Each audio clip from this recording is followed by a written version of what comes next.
అంటే ఇన్ని సిరీస్ తర్వాత కూడా నెక్స్ట్ అనేది పాత ఏమి డిటర్మైన్డ్గా ఉండదు కదా, యాజ్ యూ సెడ్ అక్కడ భయం ఉంటుంది అని. బట్ మై క్వశ్చన్ ఈజ్, అసలు ఏంటి, you want get into films or a acting అయినా పర్లేదు అనుకున్నారా? I want to get into films obviously. అంటే మనం చిన్నప్పటి నుంచి ఏది చూసి ఇన్స్పైర్ అయ్యామంటే సినిమాయే మనల్ని ఇన్స్పైర్ చేస్తుంది at any point of time. Definitely want to get into films. And it's not a cake walk also. It's not easy that you just get anything. And try చేస్తున్నాము అంటే definitely 4 years back కన్నా ఒక better పొజిషన్లో ఇప్పుడు ఉన్నాము. And with hope that ఇప్పటికన్నా better పొజిషన్లో next ఉంటాం. ఎందుకంటే మనకంటూ ఒకటి క్రియేట్ చేసుకున్నాం కాబట్టి ఆ హార్డ్ వర్క్ అదంతా it just won't go in vain. All these years you worked and you're standing here. So definitely you'll make it further అన్న కాన్ఫిడెన్స్ అయితే ఉంది. సో ఫర్ ఎనీ ఆపర్చునిటీస్ లేదా ఏదైనా? యా చేస్తున్నాను కొన్ని ఫిలిమ్స్. అండ్ అగైన్ అంటే అదే our industry is very volatile. అంత సర్టెన్ కాదు, మనకున్న రెస్ట్రిక్షన్స్, కొన్ని పరిధులు దాటి మనం చేయలేము. అండ్ మనకు వచ్చే ఆపర్చునిటీస్ అంటే ఇట్స్ లైక్ ఒక గిరి గీసుకొని నువ్వు ఉన్నప్పుడు పైనుంచి ఏమైనా పడితే ఆ గిరిలో ఎన్ని పడతాయి, ఆ పడిన వాటిలో నువ్వు ఎంచుకొని వెళ్ళడం అనేది, if you are an open field and whatever falls on you you take it, it's different. You again have your own set of boundaries and అందులో నీకు వచ్చే ఆపర్చునిటీస్ అందులో నువ్వు చూస్ చేసుకుని. సో ఆ ఫిల్టరేషన్ ప్రాసెస్లోనే చాలా వరకు హిండ్రెన్సెస్ వస్తాయి. బట్ అది స్కేర్ చేయదా? నాకు సూట్ అయ్యేవి ఎన్ని సంవత్సరంలో ఎన్ని వస్తున్నాయి, వచ్చిన వాటిలో నా దాకా ఎన్ని వస్తున్నాయి? Definitely does. లేదు, ఐ టు టెల్ దిస్ అంటే మెనీ టైమ్స్ ఇట్స్ లైక్ ఇవాళ ఇట్లా షేప్ అవ్వడానికి reason many things that broke my heart or నాలాగే చాలా మంది యూట్యూబర్స్, యాక్టర్స్, నాతో పాటు డెబ్యూటెంట్స్, ఒక ఫ్రెండ్స్ బ్యాచ్ ఉంటుంది కదా వేర్ ఒక సినిమా చూసి అరే ఈ రోల్కి నేను ఆడిషన్ చేశాను, నేను అందులో సెలెక్ట్ అయితే బాగుండేది అని, స్క్రీన్ మీద ఆ రోల్ వచ్చాక ఓహో వీళ్ళకి వెళ్ళిందా ఈ రోల్, మనం చేయలేదు, అరే మనం ఎందుకురా సెలెక్ట్ చేసుకోవట్లేదు, ఆ ఫీలింగ్ మనం డిస్కస్ చేసుకునే ఒక బ్యాచ్ ఉంటుంది. అందరం కలిసి సినిమా చూసి ఇది నేను చేయాల్సింది అనుకునే బ్యాచ్ ఉంటుంది. అలాంటి ఒక బ్యాచ్లో నీ లోస్ హైస్ అన్ని నువ్వు షేర్ చేసుకున్న ఫ్రెండ్స్లో కూడా వాళ్ళకు ఒక సినిమా ఛాన్స్ వచ్చి వాళ్ళు ఒక డెబ్యూటెంట్గా ఒక మూవీ ఒక ప్రాజెక్ట్ స్టార్ట్ చేస్తే నువ్వు ఎంత హ్యాపీ ఫీల్ అవుతావో, యూల్ ఎక్స్పెక్ట్ దట్ అరే మనోడు ఆర్ మన పిల్ల అక్కడికి వెళ్ళి ఒక సినిమా చేస్తుంది అంటే మేబీ కాస్టింగ్లో నాకు ఆపర్చునిటీ ఉంటుందేమో, నన్ను కన్సిడర్ చేస్తారేమో మనోళ్ళు కదా అని. That doesn't happen. కెరియర్లో మన అనేది ఉండదు. నా we can't call them selfish or స్వార్థం అనలేము. ఎందుకంటే ముందు నేను అంటూ వెళ్తే పక్కనోడిని తీసుకురావడానికి అనే మైండ్ సెట్లో ఉంటుంది. So it many times broke my heart, and very recently I can't take names, but it's like నీ వెరీ సర్కిల్లోనే నువ్వు దరిద్రాలు నీ కలిసి షేర్ చేసుకున్న వాళ్ళైనా సరే వన్స్ వాళ్ళకు ఒక ఆపర్చునిటీ వచ్చినప్పుడు they not look at you and they say ఏ నీకు కూడా ఇస్తాను ఆపర్చునిటీ రా. కాస్టింగ్ అప్పుడు మనం అనుకుంటాం ఓకే మన వాళ్ళే కాబట్టి వీళ్ళు ఇప్పుడు మనల్ని కన్సిడర్ చేస్తారేమో. It doesn't happen. మన అనేది అసలు కెరియర్లో ఎక్కడా ఉండదు. నువ్వే పోరాడాలి, నువ్వే నుంచోవాలి, నువ్వే ఆడవాలి, నువ్వే నవ్వాలి. Nobody's gonna help you. People are gonna clap for you and say ఏ ఇది బాగా చేసావు, బట్ ఈ ఆపర్చునిటీ కావాలి అన్నప్పుడు ఏ రా నువ్వు బాగా చేస్తావు నీకు ఇది ఇస్తాను. Then they are on their own. So we've learned it the hard way. It broke my heart many times. అరే మనోళ్ళు కదా మనల్ని ఎందుకు కన్సిడర్ చేయలేదు, because it's their life their career. వాళ్ళు సెట్ చేసుకున్నారు, నీ లైఫ్ నీ కెరియర్ నువ్వే సెట్ చేసుకోవాలి. It is what it is. Okay, అక్కడ వరకు మీరు చెప్పింది చాలా రియల్ అండ్ ఇప్పుడున్న సిచ్యువేషన్ అదే. బట్ అక్కడ వాళ్ళు ఇవ్వలేదు, ఓకే రియలైజ్ అయ్యారు, ఇక్కడ సిచ్యువేషన్స్ డిఫరెంట్, ఇవ్వలేదు. ఇప్పుడు నా అందరికి నేను పరిగెత్తాలి, నేను తెచ్చుకోవాలి. పరిగెట్టడం ఎలా, ఎక్కడికి వెళ్ళాలి, ఎవరిని అడగాలి? ఎగ్జాక్ట్లీ. నీకు పాయింట్ ఆఫ్ కాంటాక్ట్ ఇప్పుడు నా సర్కిల్లో ఒకరికి ఒక ఆపర్చునిటీ వచ్చింది, సో వీళ్ళని పట్టుకుని వెళ్తే నాకు వర్కౌట్ అవుతుంది అని ఒక మైండ్ సెట్ ఉంటుంది. when they didn't consider you, నువ్వు మళ్ళీ వాళ్ళ దగ్గరికి వెళ్ళి చేయలేవు. you have to look for other ways. ఇప్పుడు somehow YouTube luckily it has made it easy for us that నీ content it's visible, it's public, anybody can view it, anybody from industry directors నుంచి.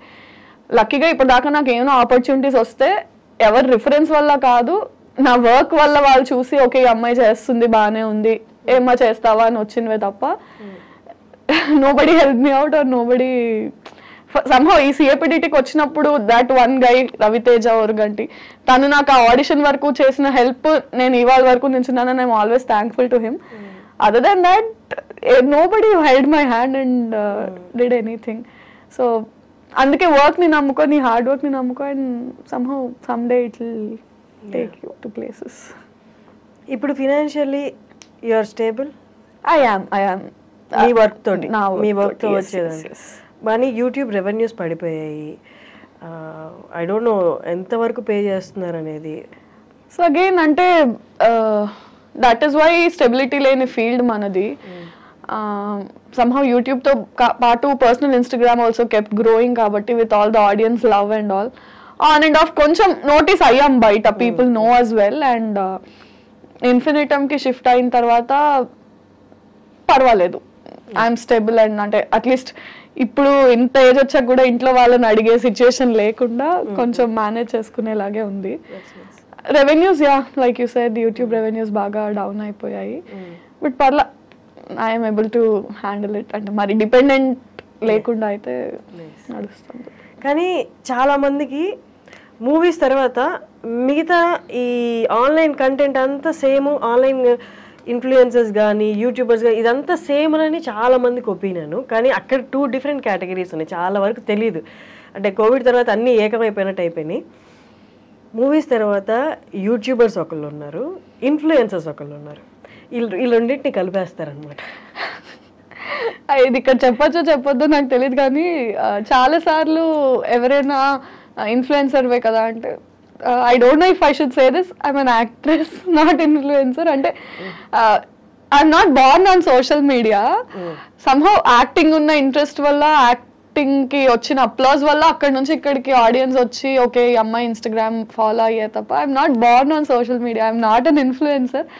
అది మనం చెప్పలేం. అయితే ఏంటి followers ఉన్నారు Instagram లో కాబట్టి నువ్వు ఇన్ఫ్లుయెన్సర్ అన్నట్టు ఉంటారు, కానీ అలానే ఇన్ఫ్లుయెన్సర్స్ నేమ్ తక్కువ చేస్తున్నట్టు కాదు. But we belong to 2 different categories. అంటే ఇప్పుడు ఫ్యాషన్ ఇన్ఫ్లుయెన్సర్స్ ఉంటారు, బ్లాగర్స్ ఉంటారు, ఫుడ్ ఇన్ఫ్లుయెన్సర్స్ ఉంటారు. వాళ్ళు చేసే కంటెంట్ డిఫరెంట్. మనం యాక్చువల్లీ నేనైతే సోషల్ మీడియాలో చేసే కంటెంట్ ఇన్ఫ్లుయెన్సర్ చేసే కంటెంట్ లో ఏమి ఉండదు. సో సోషల్ మీడియాలో యాక్టివ్ ఉంటాను, కానీ ఆ కంటెంట్ నాది acting related work, web series, ఈ కంటెంట్ ఎక్కువ ఉంటుంది తప్ప ఇన్ఫ్లుయెన్సర్స్ చేసే కంటెంట్ ఉండదు. అది తక్కువ కాదు, డిఫరెంట్ అంతే. మన దానికి చాలా డిఫరెన్స్. కరెక్ట్. అండ్ ఇంకొకటి ఇందాక మీరు చెప్తున్నట్టు యూట్యూబ్లో బాగా హిట్ అయిన సిరీస్ ఇది. అంటే ఇప్పుడు ఒక క్లాస్కి 4 సెక్షన్లు ఉన్నట్టు ఆ క్లాసుల్లో 4 సెక్షన్లలో మీరే టాపర్ అన్నట్టు అనుకోండి, ఫర్ ఎగ్జాంపుల్ చెప్తున్నా. ఇప్పుడు ఈ టాపర్ని ఈ యూట్యూబ్లో టాప్గా ఉన్న మిమ్మల్ని సినిమా ఆపర్చునిటీస్ వచ్చి ఒక పెద్ద సినిమాలో ఒక చిన్న రోల్ ఇచ్చేస్తారు. అంటే ఇక్కడ మీరు క్యారీ చేసిన కష్టం అంతా తీసుకెళ్ళి ఆ చిన్న రోల్ అలా కనిపించి వెళ్ళిపోవడానికి వాళ్ళు వాడుకుంటారు. వన్ రీజన్ ఈజ్ పెద్ద సినిమాలో ఎంతో కొంత ఫెచ్ అవుతుంది, దీనికి బాగా ఫాలోయర్స్ ఉన్నారనో లేకపోతే కొంచెం ఫేమ్ వచ్చిందని. బట్ ఓవరాల్గా మీ వైపు నుంచి చూసుకుంటే ఎలాగా హెల్ప్ అవ్వదు. అండ్ సమ్హౌ మ్యాక్సిమం మూవీస్ అక్కడే ఫిల్టర్ అయిపోతూ ఉంటాయి. 2 అప్రోచెస్ ఉంటాయి దీనికి. నేను తెలిసిన వాళ్ళ నుంచి విన్నది ఏంటంటే, నీకంటూ ఒక రోల్ వాళ్ళు రాసుకొని సినిమాల్లో ఇవ్వాలి అంటే నీకు వచ్చిన రోల్స్ అన్ని నువ్వు ఫస్ట్ చేయాలి. నీకు ఏదొస్తే అది చేస్తే దాని తర్వాత వాళ్ళు ఓహో ఈ అమ్మాయి చేస్తుంది కాబట్టి తిన కోసం ఒకటి రాయాలనే మైండ్ సెట్కి వస్తారు. నువ్వు ఫస్ట్ నుంచి నాకంటూ రోల్స్ రాయాలి, నేను అలా కల్పించి వెళ్ళిపోను అన్న మైండ్లో ఉండద్దు అని ఒక సెట్ ఆఫ్ పీపుల్ చెప్తారు. రెండో సెట్ ఆఫ్ పీపుల్ ఏంటంటే పెద్ద సినిమా చిన్న cinema, big fish small pond, small fish big pond theory లాగా నీకు స్పేస్ అండ్ నీ క్యారెక్టర్కి ఇంపార్టెన్స్ ఉన్నప్పుడు చిన్న పెద్ద అని చూడకుండా తక్కువ రోల్ తక్కువ స్పేస్ అయినా సరే if it's important do it, if it's going to add value to your characterization do it అని. సో మ్యాక్సిమం నేను సెకండ్ డే ఫాలో అవుతున్నాను. అంటే వేర్ స్క్రీన్ స్పేస్ డ్యూరేషన్ కాకుండా importance. I mean if my character just last for 5 minutes but it still makes a difference and impact ఉంటుంది అంటే I'm doing it only. Nice. కానీ ఇప్పుడు దాకా వచ్చిన సినిమాల్లో పెద్ద సినిమా వచ్చి చిన్న రోల్ వచ్చినా ఏమైనా రిజెక్ట్ చేసినవి ఉన్నాయా? రిజెక్ట్ ఏం చేయలేదు, బట్ అవి అలా వచ్చి అలా పాస్ అయిపోతాయి. Don't want to take names, but yeah వచ్చాయి, పెద్ద ప్రొడక్షన్స్లో వచ్చాయి.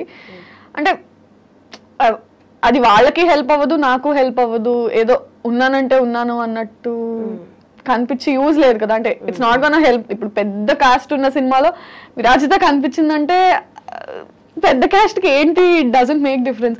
ఆ సినిమాలో ఆ నిమిషం నేను కనిపించిన దానికి నేను నన్ను చూసుకొని అరే నేను కనిపించాను అనుకునేలా కూడా ఎవరికి గుర్తు కూడా డజంట్ మేక్ డిఫరెన్స్. అలాంటివి